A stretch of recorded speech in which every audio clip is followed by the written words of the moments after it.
Welcome to Conference Highlights, recorded in front of a live audience at an evidence-based perioperative medicine, that's EBPOM conference. EBPOM are world leaders in perioperative education, so why not join us at our next meeting with a special discount for Top Med Talk subscribers.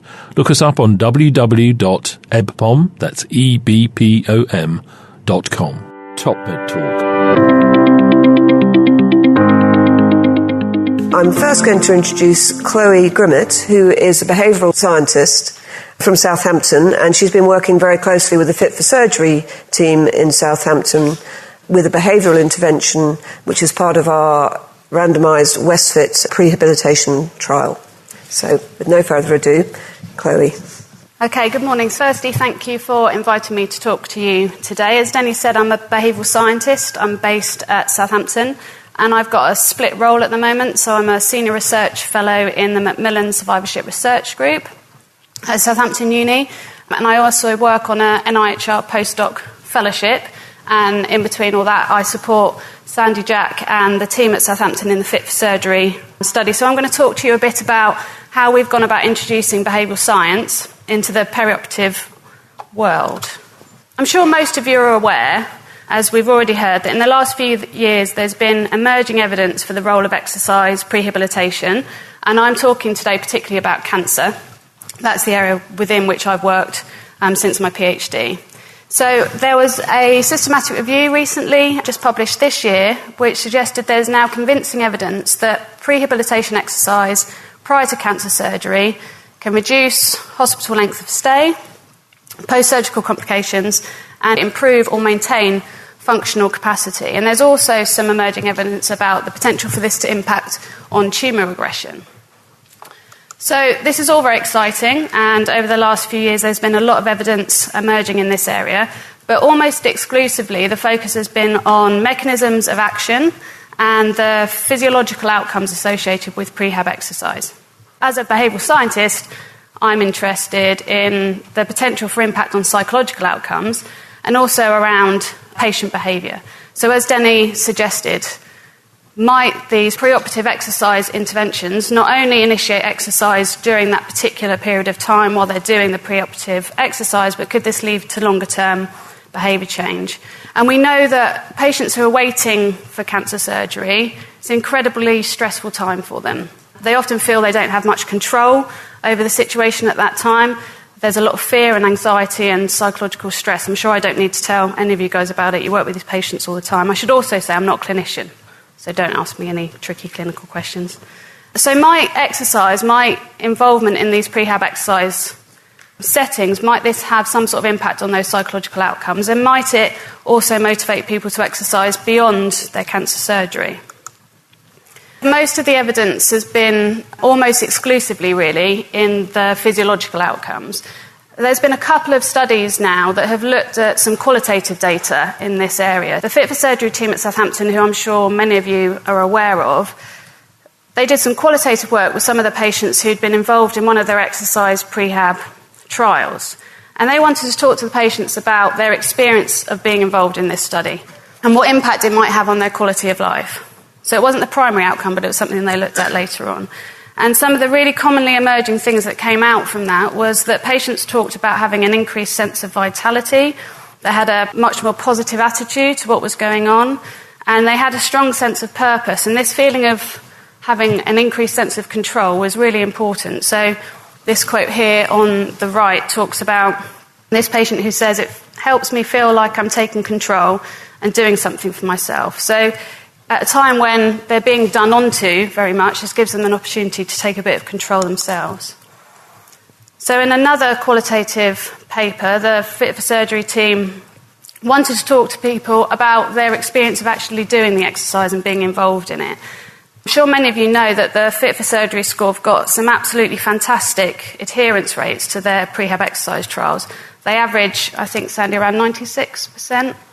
So the patients that sign up for these things are hugely motivated and engaged and stay the course for what can be quite long prehab exercise trials. So why are they doing that? Why are they so motivated to be engaged? And again, this sense of control came up again. And they also talked about being motivated to exercise in the future, which is very encouraging. And they talked about camaraderie and peer support. So in this trial, I think I'm right in saying they exercised in pairs. And the patients really felt a benefit from that, feeling like they had peer support with someone else going through the same thing at the same time. And they were hugely complimentary of the team delivering the prehab exercise and the camaraderie and the support they felt from that. So this person says, I'm determined more so than ever to keep this up. I'll do longer walks to keep up my fitness and maybe even get on my bike. So people were talking about having received this benefit from exercise and wanting to do some more in the future. Now, going off on a bit of a slant, but bear with me because this is relevant. My work at the Macmillan Survivorship Research Group, the team there have got a really big programme of work funded by Macmillan, which is designed to increase our understanding of the trajectory of recovery of patients who have been diagnosed and treated for cancer. So we all know there's a really ballooning population of cancer survivors as treatments improve, but we still know surprisingly little about how well people recover in terms of their health and well-being and why some people might do better than others. So the programme of work at the MSRG is designed to understand more about that. The first signature project from the MSRG was the CRUISE study. Now this was a large prospective cohort study. It includes around 1,000 colorectal cancer patients who were diagnosed with non-metastatic disease, so disease to be treated with curative intent. And it's a representative sample, so 96% of eligible patients were approached. There was a really high response rate, so the first questionnaire, I think, was completed by about 78%. And really importantly, that first questionnaire was completed at the point of diagnosis and before any treatment had started. So we've collected data periodically for 5 years, and we're just starting to publish the 2-year data now. In this paper, we were really interested in looking at the trajectories of recovery. So as I said, looking at patients' recovery of health and well-being over those first 2 years from the point that they were diagnosed. So the trajectory showed that patients fell into one of 4 of these trajectories. This is data from the QLACS, which is a cancer-specific quality of life measure. And lower scores indicate better quality of life. So the patients tracking on the blue line are doing the best, and so on up to the yellow line, and those people are doing quite poorly. So you can see that around 70% of people are in that blue and red line. So at the point they're diagnosed, their quality of life is quite good, and there's not a huge amount of deviation over those 2 years, so it stays relatively constant. That's true for the other 2 lines as well, and those are the people that aren't faring so well. Those people in the top band are really, really struggling. And we can see that they're struggling at the point they're diagnosed. That's before they've received any treatment at all. So we see these trajectories, and then what we were interested in, well, what factors predict which trajectory a patient falls into. So essentially, what things makes it more likely that someone's going to be in those top 2 tiers, the ones who are doing poorly. And we looked at psychosocial factors, personal characteristics, and clinical stuff. And we found that the 2 most significant predictors of group allocation was self-efficacy, so that's a person's confidence to manage their disease and their illness, and depression.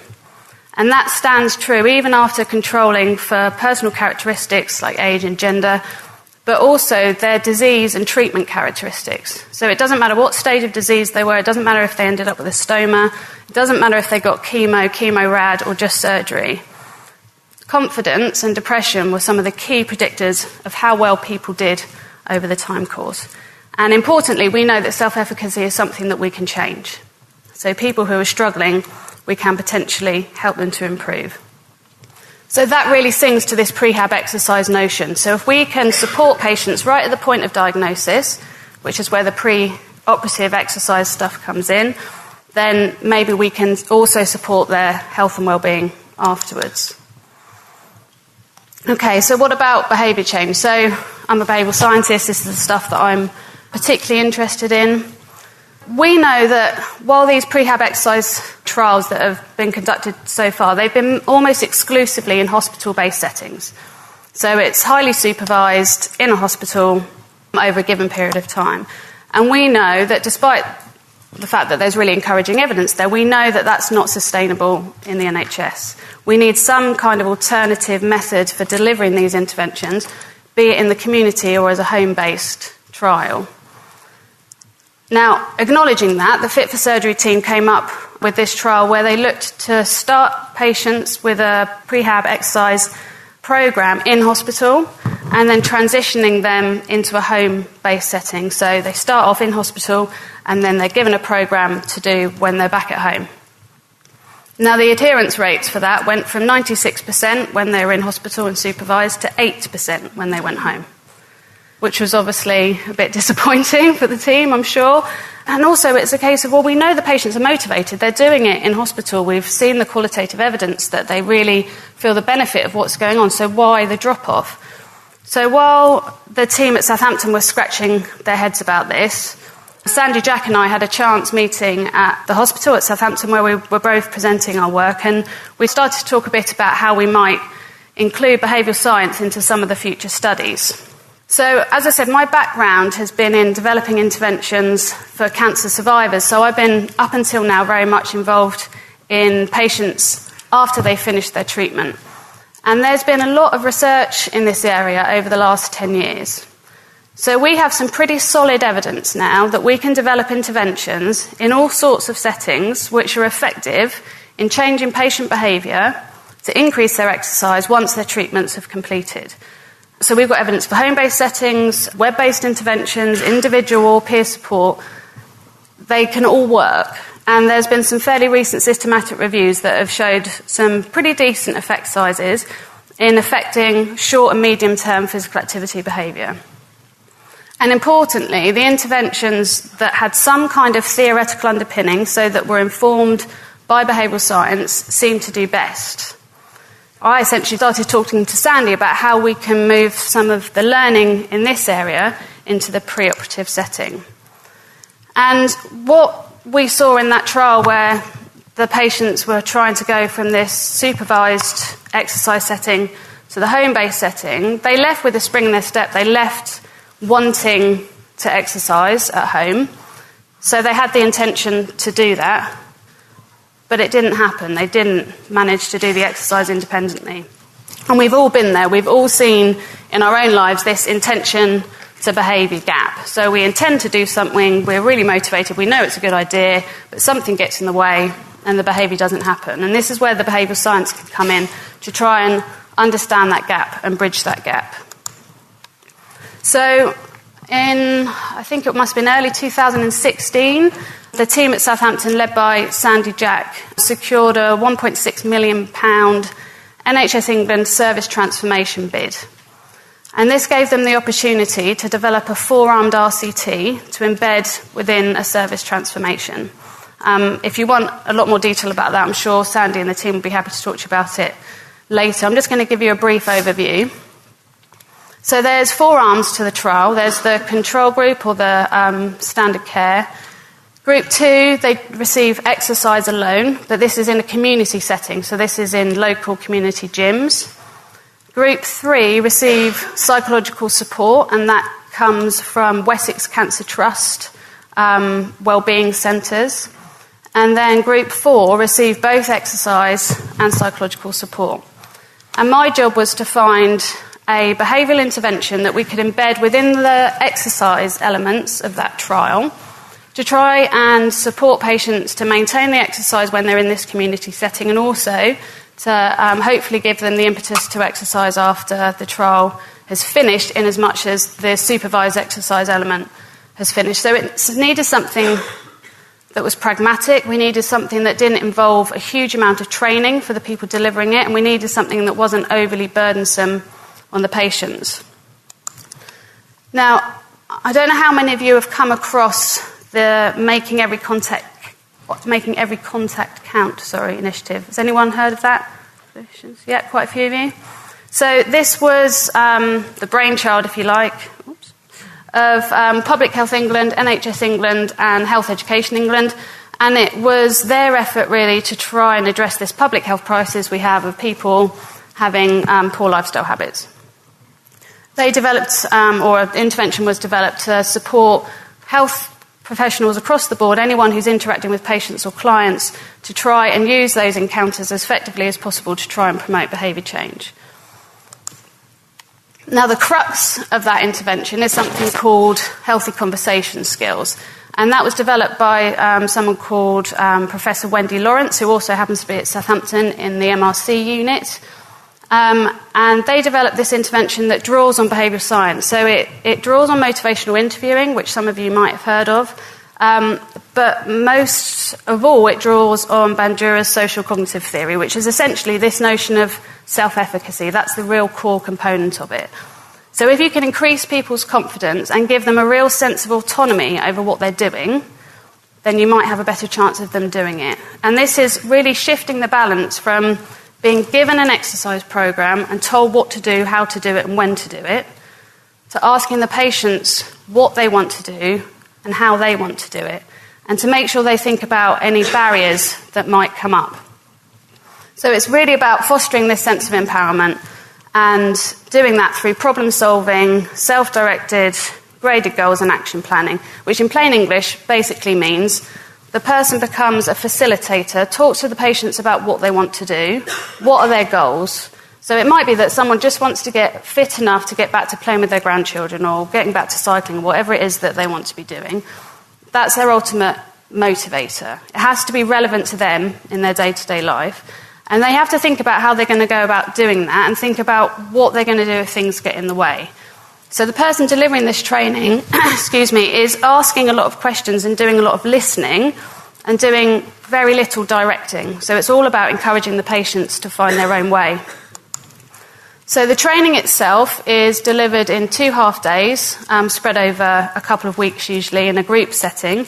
And these are the 4 key components of the training. So as I said, it's about asking open discovery questions, the how and what. So what do you want to do? How are you going to do it? What are you going to do when this happens? How are you going to deal with that? Doing a lot of listening, more than talking, and the people delivering the intervention are encouraged to reflect on the practices. So think about how it went, think about how the conversation evolved, how might they improve things moving forward. And it's really about supporting this goal setting. I'm sure you've all heard about SMART goals. It's about them being realistic, achievable, so that patients can start making small improvements and working towards these bigger goals. So in the context of WestFit, this has meant that the personal trainers who are delivering the exercise trial in the community setting are being trained in healthy conversations. So while they're having these one-to-one sessions, and there might be 2 patients exercising at a time, while they're doing that supervised element, they're trying to encourage patients to think about these things, think about how they're going to exercise on their own, think about what they're going to do after surgery and how they're going to achieve it. They might do some signposting as well to things that are available in the community, and they'll make sure that whatever the patient is planning on doing, it's safe and sensible as well within the context of what's going on. So in terms of the outcomes for the WestFit trial, just to give you a sense of those, so the primary outcome is hospital length of stay. Now, that wouldn't be the chosen outcome were it Sandy's choice, but this is a service transformation fund, ultimately, and the bottom line for commissioners is hospital length of stay, so that's the primary outcome. And there's a number of secondary outcomes as well. So one of the ones I'm particularly interested in is physical activity, so we're giving people actigraphs to wear to measure their physical activity in the months after the trial. And also patient activation measures. Some of you might have come across the PAM, the patient activation measure, which is just another way of looking at this confidence to self-manage as time goes on. Okay, and then just one more thing. In the way that the WestFit trial was developed, while we were trying to iron out what the intervention was going to look like, myself and some colleagues ran some focus groups with some patients who'd already been involved in some of the trials at Southampton. And we asked them about their experience and asked for their advice on how we might change how things have been delivered in the past to make them even better, essentially. One of the really key thing, and in fact I think everybody that we spoke to talked about this, was having support after surgery. So a lot of them got frustrated in that they really felt their fitness improve, they really appreciated the benefits it gave them in terms of their recovery after the operation, but they didn't know what to do afterwards. They didn't know what was safe, they didn't know how to manage the fact that they'd had major surgery, what they can do, how they can avoid hernias. And so they really didn't know how to get back to exercising, even though a number of them wanted to. So one of the things we've included in WestFit is to make sure that all the patients have the opportunity to speak to their trainer around about week 12 or when they're medically fit to talk about any concerns they've had, what the plans are, and give them some confidence really that what they're doing is safe. They also wanted some nutritional assessment as part of the programme, so that's been included, and they talked about that benefit of exercising in pairs, so where possible we're going to do that.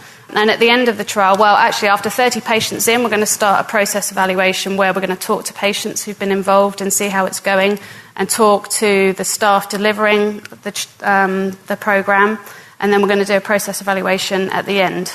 And that will give us a real sense of, A, whether it's implementable from a service point of view, and B, about the experience of the patients as well.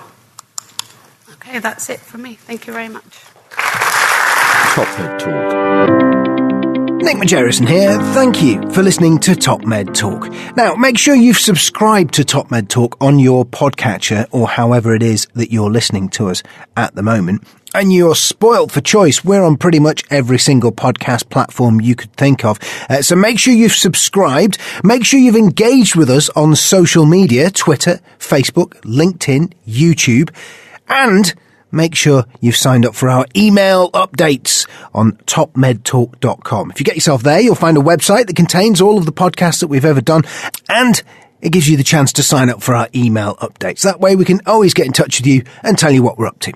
Oh, and while you're online, check out ebpom.org/meetings. While you're there, get excited about EBPOM London 2019, the London Perioperative Medicine Congress. It's on July the 2nd, and it's one of many meetings that EBPOM organises around the world in order to communicate the perioperative medicine message. Have a look, ebpom.org/meetings.